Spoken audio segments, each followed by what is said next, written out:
Hello, everybody, and welcome to another episode of the From Cameras to Couches podcast. I, as usual, am your host, Zach Davis. And I am Emmy Davis. And we are here to break into a director that I am quite fond of. We're both quite fond of. I'm very much looking forward to talking about this as our first movie. Definitely one of his more accessible movies. But Mr. Paul Thomas Anderson, back in the year 2002, released Punch Drunk Love, a rom-com starring Adam Sandler and Emily Watson.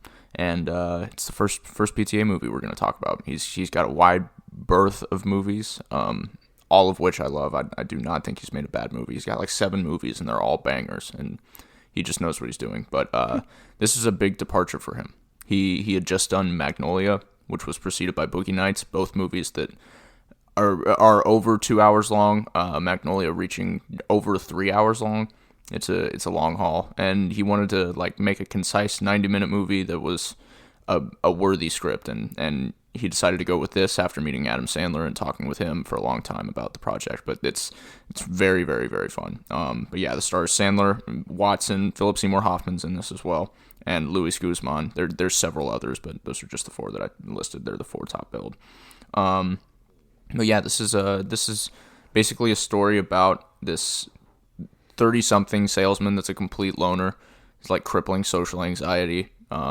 Works in this warehouse where he sells like these themed plungers.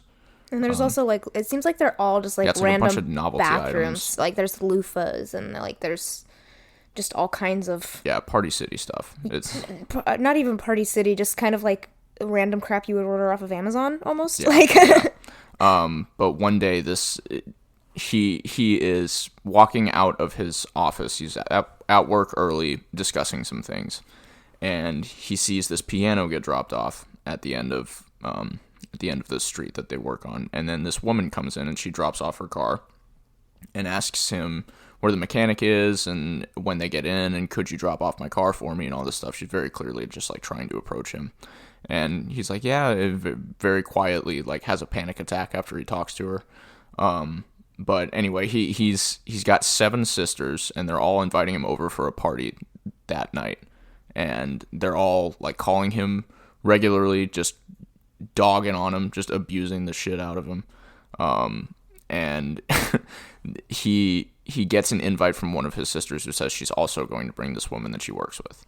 And he doesn't want to go to the party after he hears that, but does end up going to the party. She doesn't end up bringing the woman. While he's at the party, everybody's just reminding him of like how they used to call him gay boy when he was a kid, and they're all like nitpicking everything that he's doing, and he eventually breaks and like shatters the windows of the family home, and then pulls his brother-in-law aside to apologize and asks him if he can help find a therapist for him. His brother-in-law is a dentist, so he doesn't know who to refer him to. But he has like another breakdown and leaves and goes to the grocery store. At the grocery store, he's hunting down these Healthy Choice meals, which is a food brand that's doing a promotion with American Airlines for frequent flyer miles. But he's found a loophole in the system that he can earn more miles than like is the value of the actual promotion. Well, they advertised it with like their chicken teriyaki meal, which is $1.79, but he found out that he can buy a 4-pack of pudding cups, each with an individual barcode on the bottom, for 99 cents. Yeah. So he's saving money like a madman. He's just taking advantage. He's like, I can accrue because you have to buy 10. I think you have to buy 10 items. And yeah, there's a coupon that like doubles it to 1,000 miles or something like that. Yeah, it's just awesome. He's so locked in on that. Anyway, he gets home, and in a moment of loneliness, and he's just like so emotionally worn out from the day, he decides he's gonna call a phone sex line, and he gives them all of his information, like very, very hesitantly. They his social. Yeah, they ask for his social, and he's like, I don't know, and she's like, sir, it's completely confidential. Long story short, the following morning he gets a call back from the phone sex line, asking for money, and when he refuses, they continue to berate him. They know where he works, so they call him at work. They start busting his chops all over the place, and at the same time, he's dealing with a bunch of work stuff, and his sister's also bringing in the girl that she had been talking about the previous night, which turns out was the same girl that had dropped off the car. So she goes in, they're meeting him, asking if he wants breakfast. At the same time, the phone sex line is calling and like, we're going to break your knees if you don't pay up. So all of this is revolving around him, and he's like non-conversational to the woman that his sister brings. He can't talk to his sister, and the woman invites him on a date. She's like turned away a couple of times. Like I think she actually leaves the building twice in that whole sequence. And I think she just leaves once. She leaves once to go pay for the car, and then she leaves again to go get the sister off of her so she can go in and have a conversation with him. Yeah, and it's the way that she says, she's like, I'm going to dinner tomorrow. Would you like to come with me? And she's like, sure. She says, do you want to pick me up? And he says, sure. Yeah, she just totally backs him into the corner where he can't say no. Not that he wants to. Not that, he's just like so wrapped up in himself. I mean, this man is pretty clearly on the spectrum, too. Yeah, that's a very, very big note of what I was seeing in the discussion of this movie. Is it's pretty obvious that like his hyperfixation and like overload of information attacking him, causing him to go into an outburst is pretty indicative of like autistic behavior. There's this scene when he's on the phone, I think it's later in the movie, and like the way that he's like moving his hand, I was like, okay. And the way that he says yes. Have you ever seen that video of the kid that's like bringing the milk jug up to his dad or his mom, and she's like, do you want milk? And he goes, yes. That's how he says yes in this movie. Yeah. But he goes on the date with this woman, and they're sitting there discussing everything about his work. She asks him what all the pudding is for in his office, and he like brings her in on the deal. It takes a little bit of like coercing though. Like he does not want to tell her. And he's like, if people find out, they're gonna do it, and then they're gonna take away the deal. It's like I have to take advantage of it now while I can. He makes the right call, but it helps start chipping the ice away at his ability to be vulnerable. And then she brings up that his sisters were telling a story that has been talked about earlier, where he had thrown a hammer through a window after being called gay boy for a long time, and he like shuts right back down, and he's like, nah, you know what, I gotta go to the bathroom. And he goes into the bathroom and he destroys the bathroom at this nice restaurant that they're at. When he gets back out to the table, the manager comes up to him and he's like, sir, can I see you for a second? And tells him, he's like, I saw you just come out of the bathroom. The bathroom is now destroyed. Was it you? And he's like, nope. And he's like, do you know who it was? He's like, I don't know. And he just continues to lie about it until the guy eventually kicks him out. But when he gets kicked out, he and Lena go back to her apartment, and he shakes her hand goodnight and leaves the building and goes down into the lobby. And when he gets into the lobby, the receptionist offers him the phone and says, it's for you. Like, are you Barry, I think. Yeah. And it's Lena on the other end of the phone, and she's like, I just want you to know wherever you're going next, I wanted to kiss you just back then. And so he goes back up to her apartment, but initially can't find it, which is like one of the funniest scenes. It's like 2 minutes of him running through in the apartment movie, halls. like looking at the numbers on the directory. At some point, he goes down the stairs and like runs out the exit door, and the alarm goes off. Yeah, it's so great. And then like in a perfect old Hollywood sweeping score moment, he shares a kiss with Lena, and she had been telling him how she was going to Hawaii on a business trip, and he lied and said that he was also thinking about taking one on a business trip. But she's going to be leaving for a couple of days, and he's like, I'll call you when you get back, whatever.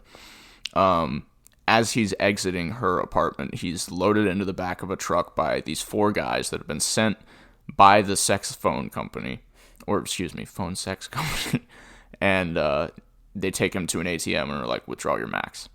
And so he maxes out his credit card, or daily limits his credit card, gives them cash, and they like proceed to beat him up, and he manages to run away, but also like keeps running for a long time.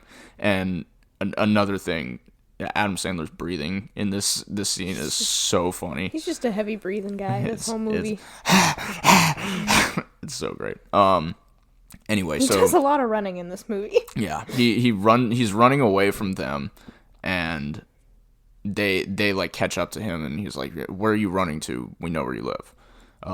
They go back to the phone sex company, which is actually a mattress company in Utah, run by Philip Seymour Hoffman, and he decides that he has to get out of the country as fast as possible. So he and his coworker go buy as many pudding cups as they can find and load them up into the car and take them back to the workplace. And he then finds out that they can't be redeemed for another 6 to 8 weeks.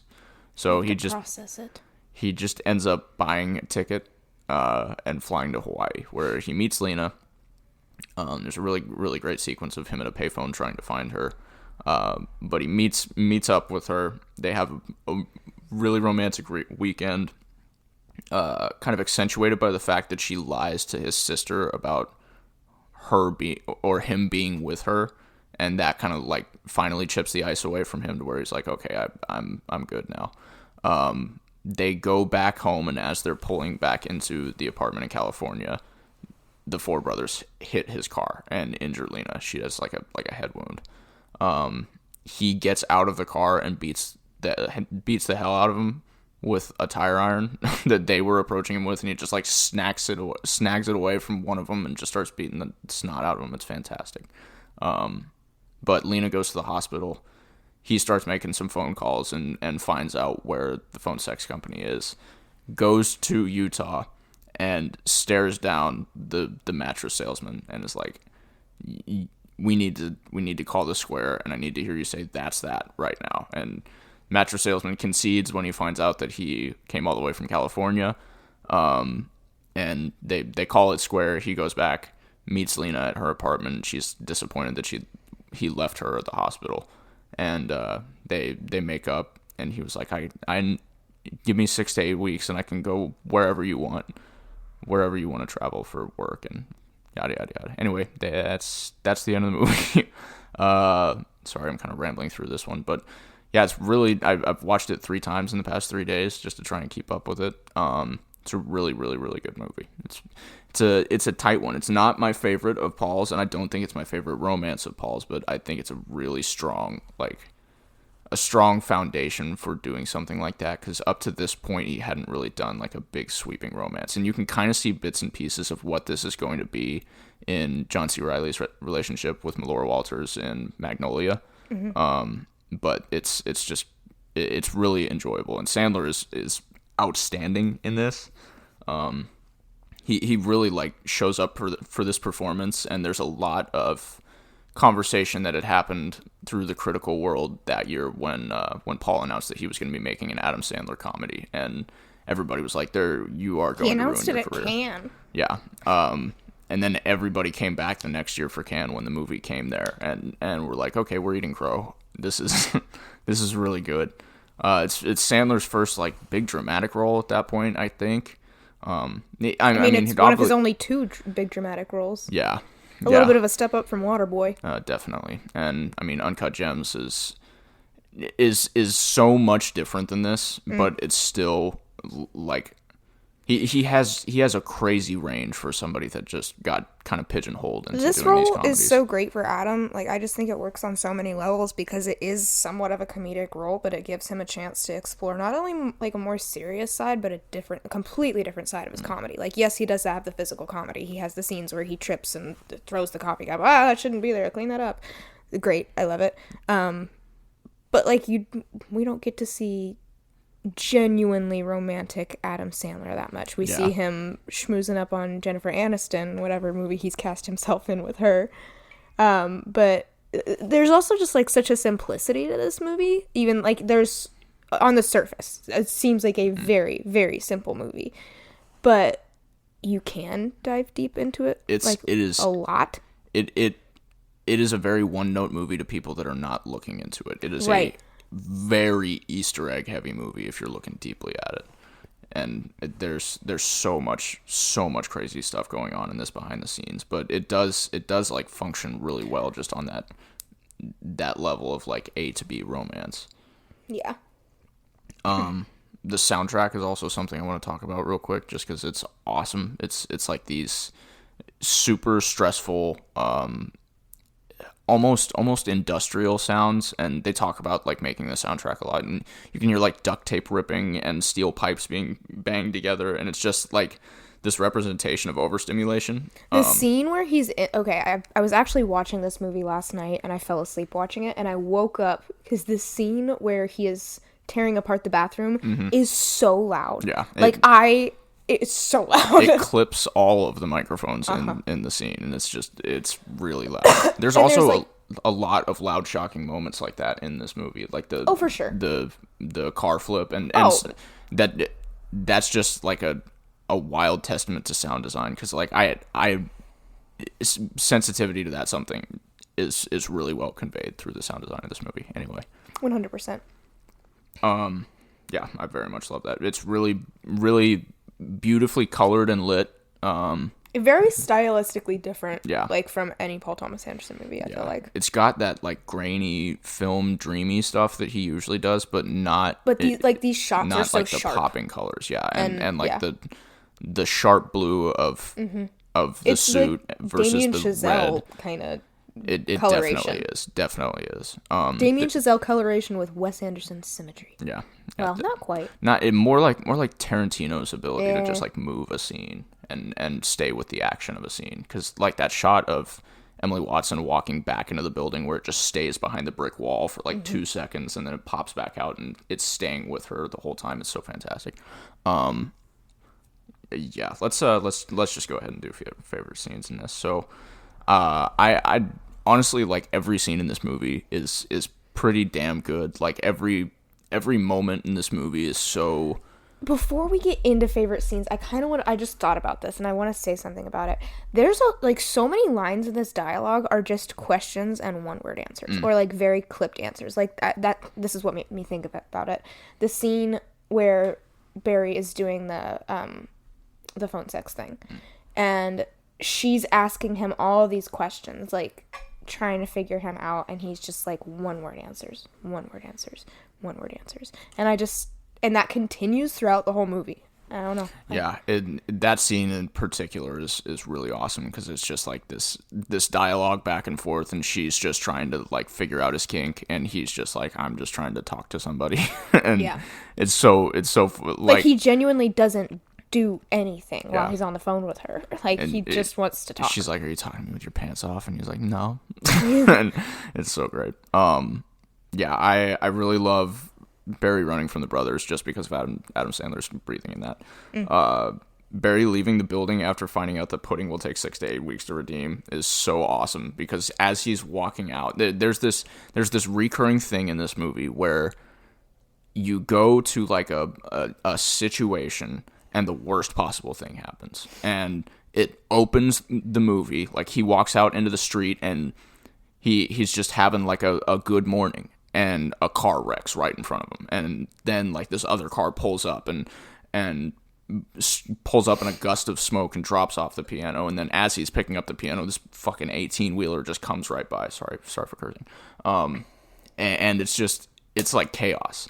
And in the scene where he's walking out of the building, as soon as Luis Guzman comes into frame, his chair breaks.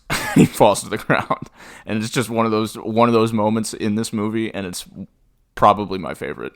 And Luis like picks up the old back of the chair that he was clearly like holding under him, the freaking and he's like, desk. Chair broke. Like, slams it down.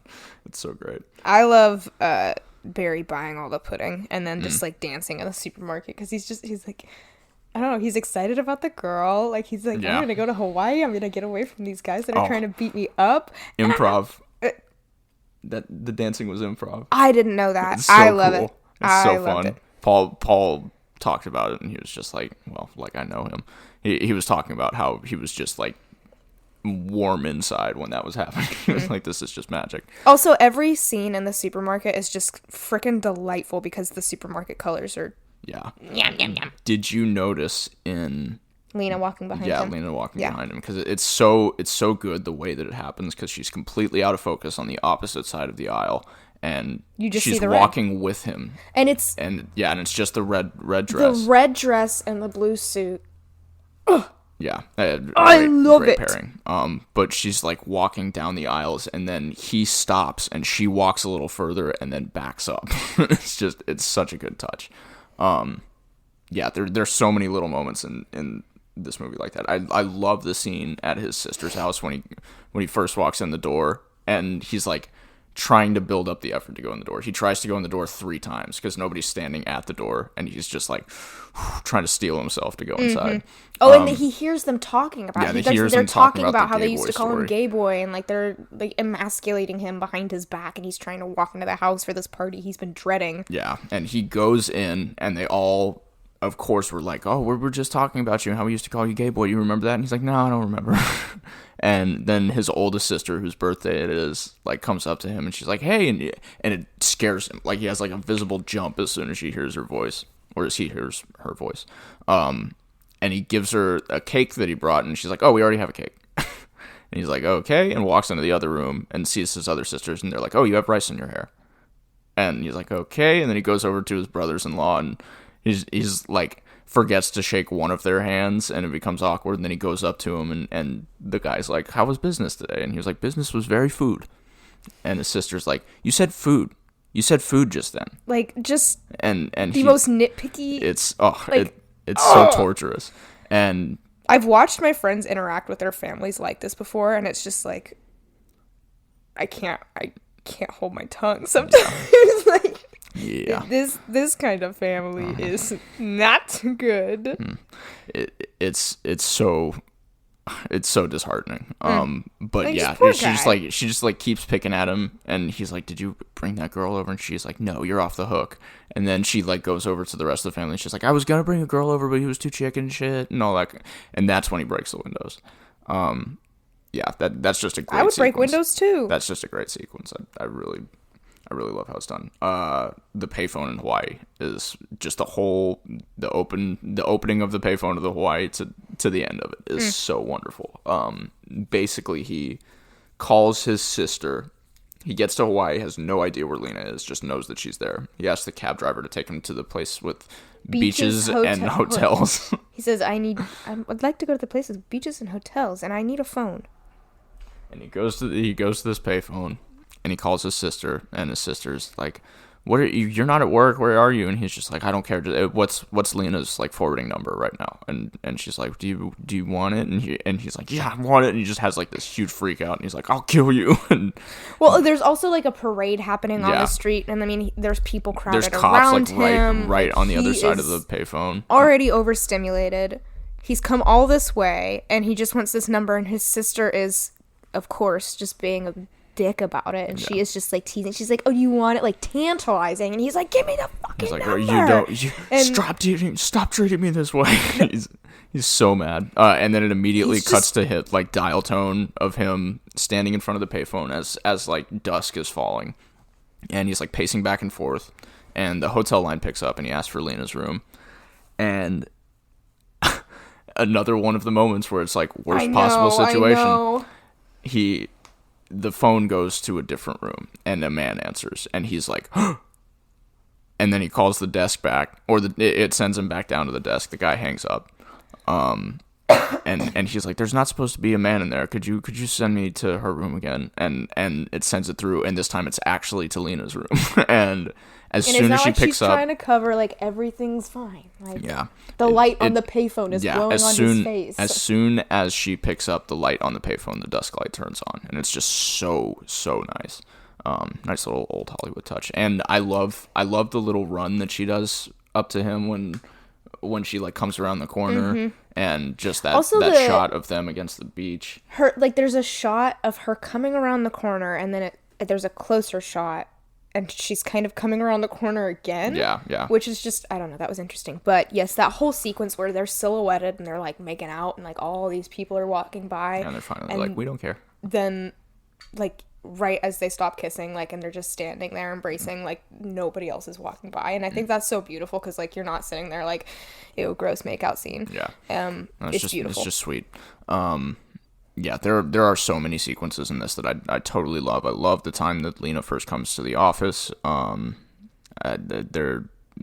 one particular one that I wanted to note was the shot of her when the blood starts running down her head after the car accident, and it's like, so she is giving nothing with that face that could tell you whether or not she's like gravely injured or if she's just like got a bump. And it's so good because it's like another one of those worst possible situations, and you're just like, is this going to be the one?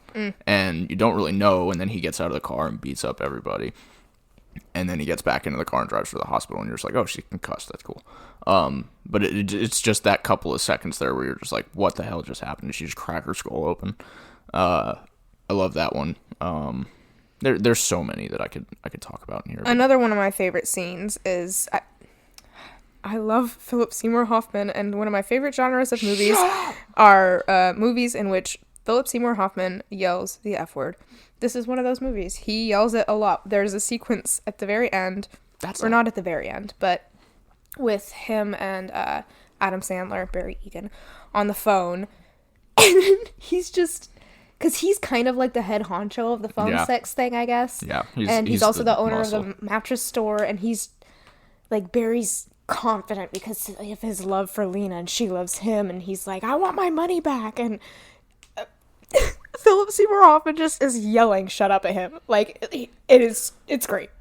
Shut up! And he has such a way of getting mad and, like, being cool, and then all of a sudden, like, I think of a big fuck every time, just like being fine, and then all of a sudden losing it in that 1 second, and then completely going off. God, Paul brings out the best side of that in him, and they were such good friends. Thomas Anderson and Philip Seymour Hoffman working together, magic duo. Yeah, Boogie Nights, his performance is like absolutely stand out in the movie. Although I guess like pretty much everybody's his is particularly wonderful. And that's just one of my favorite on-screen portrayals ever. The Master is just like an angry movie in general. It's like such a very weird angry movie. And disruptive movie, and he fills the shoes so well of like the Scientology L. Ron Hubbard type. Anyway, we're not here to talk about The Master. Let's talk about some favorite quotes while we're talking about Philip Seymour Hoffman screaming. Okay, yeah, I was gonna say shut up. That one. The one when Adam Sandler is walking away after he shakes her hand goodnight for the first time, and he's like, and bye-bye, and bye-bye, you stupid motherfucker. Like, if I had a nickel for every time. Like, have a great trip, and bye-bye. I love when they're in Hawaii. He's just like, it really looks like Hawaii. Yeah, that's a great one. You came and got me out of my room. That's so nice. It really looks like Hawaii. Oh my gosh. I wanted to ask you something because you're a doctor. I don't like myself sometimes. Can you help me? Barry, I'm a dentist. What kind of help do you want me to give you? When they're at the dinner party, one of the brothers-in-law asks him if there's something wrong, and he says, I don't know if there's anything wrong because I don't know how other people are. Mm-hmm. That is like autism. Yeah. Visibility. For sure. Love that. I love that he says, now say that's that before I beat the hell from you to the mattress man. That's a fire line. I'm looking at your face and I just want to smash it. I just want to smash it with a sledgehammer and squeeze it. You're so pretty. She talks about scooping out his eyes, and I'm like, well, at least you guys are right for each other. I love his little like, now this is funny. No, he said, this is funny. It's so this great. Is nice. He's like, this is good. Like, and I love that he found that dynamic. Yes. Yeah. Like, it's just great. There's a deleted scene from earlier in the movie where he's at work and there's a kid playing outside. He's like, look at that kid. He's just having so much fun. I just want to fucking squash him. I just want to punch him in the head. It's really funny. When he first decides he's going to go to Hawaii after the brothers kind of beat him up and he's running from them, he is at the office and says to Luis Guzman, I have to go get more pudding for this trip to Hawaii. As I said that out loud, I realized it sounded a little strange, but it's not. My haircut just got rescheduled. Oh, nice. That's sad. Oh, all right. Well, we can move on. No, that was not a quote from the movie. At the restaurant, I beat up the bathroom. I'm sorry. I'm sorry. My sister's a liar. I have to go to the bathroom. Yeah. My sister's a liar. I have to go to the bathroom. The whole DJ Justice monologue that he does, where he's like, I listen to those guys on the radio, and it makes me happy. Yeah. That's all improv too. That's a great little moment. You can go places you can go places in the world with pudding. That's funny. That's funny. In potentially the most Paul Thomas Anderson in his 20s line of all time, "Are you jacking off yet, Jack?" That is a banger, and that is PTA if I've ever heard it. He wrote that on the phone sex line. He was like, "I want Barry to be using this disguised name Jack, and I already know how I'm gonna end this conversation." It's so Paul. Yeah, the way that Barry says yes just reminds me of that kid all the time. Yes. Yes. Yes. The chair broke. Yeah, the chair broke. The chair broke's a great one. Okay, I'm out of quotes. Do you have any others? I think that's the restaurant manager when they're... Oh, sir, I'm gonna crack your fucking head. I'm gonna crack your fucking skull. Because he is so balanced. He's like, "Sir, your hand is bleeding. I'm gonna have to ask you to leave." And he's like, "How did you cut your hand?" He's like, "On my knife." He's like... On my knife. He said, "Your hand is bleeding. I know. I'm gonna have to ask you to leave." "Yeah, but I didn't do anything." "Sir, I've got no way to prove you smashed up the bathroom. I didn't do that. I didn't. Look, I'm gonna have to ask you to go." "Okay, I didn't. I'm gonna have to ask you to leave." "All right, sir, please don't do this to me." "Sir, I'm going to call the police." "All right, look, can I just stay?" "Sir, I'm gonna crack your fucking head open. Get out of there." Okay. Yeah, it's one of my favorite parts about this movie is that it is so, like, its characters are so well fleshed out and so far from, like, caricatures. And that's a Paul thing. And in my internet research, we're going to talk a little bit about the Cannes Festival panel, because that's on the Criterion copy, and I just watched all the bonus features the other night. Excuse me. But it's really funny when Paul is asked, like, what did you see in Adam that could bring, like, such a sad character to life? And Paul's like, "He's kind of funny to me." And it's like, he is. And the whole idea of this movie is that it's a rom-com, but it's also, like, really sadly tragic to see the state that he's living in, and like the way that he deals with his anxiety and the way that it's been just mashed down on him through his family life and stuff like that. But it's a real, like, treat to just see it as a comedy when you can, because the first time you go through this, you will not see all of the moments as comedy, but it is so obviously, like, darkly comedic and lightly comedic a lot of the time. The way that Paul is, like, yeah, he does so much of that. He's like, "Hey, life is funny if you just look at it from this perspective." Yeah, let's talk a little bit about the Cannes panel. This was Paul's first movie to go to Cannes. Magnolia didn't make it to Cannes. There's a really good press panel, and it's him, Adam Sandler, Emily Watson, Seymour Hoffman, and his producer Joanne Seller, and the people at Cannes are just such pricks. They're asking, like, the snobbiest questions. It's so ridiculous. And then there's the one guy that's like, "What's your favorite romance movie, and what do you think is the sexiest movie of all time?" And they all just kind of ignore it, except for Philip Seymour Hoffman, who says Mulholland Drive. Yeah, Paul says E.T. He's like, "Yes. I think E.T. is pretty sexy." And Emily Watson's response to that is that what Life in the Valley does to you? It's so good. When he first announced that this was going to be his next project after Magnolia, we talked about it a little bit earlier, but people were like, what are you thinking? Punch Drunk Love played at Cannes, and it was nominated for the Palme d'Or. And he was like, "In your face, everybody." Barry's sisters are all credited collectively as the sisters at the end of the movie, which is pretty fun. And all of the brothers that beat him up are credited collectively as the brothers. Well, and they actually are brothers. Those four brothers. Sandler dancing in the grocery aisles at Improv. The whole pudding thing was inspired by, like, a real guy. True event. Yeah. There's a full, like, CBS News story on him on the bonus features of the Criterion copy, and it's just like him being interviewed about the experience, and it was the interview that gave Paul the idea to use it. So he had to reach out to the family. He only spent $3,000 on 12,150 cups of pudding, and he accumulated 1.25 million air miles.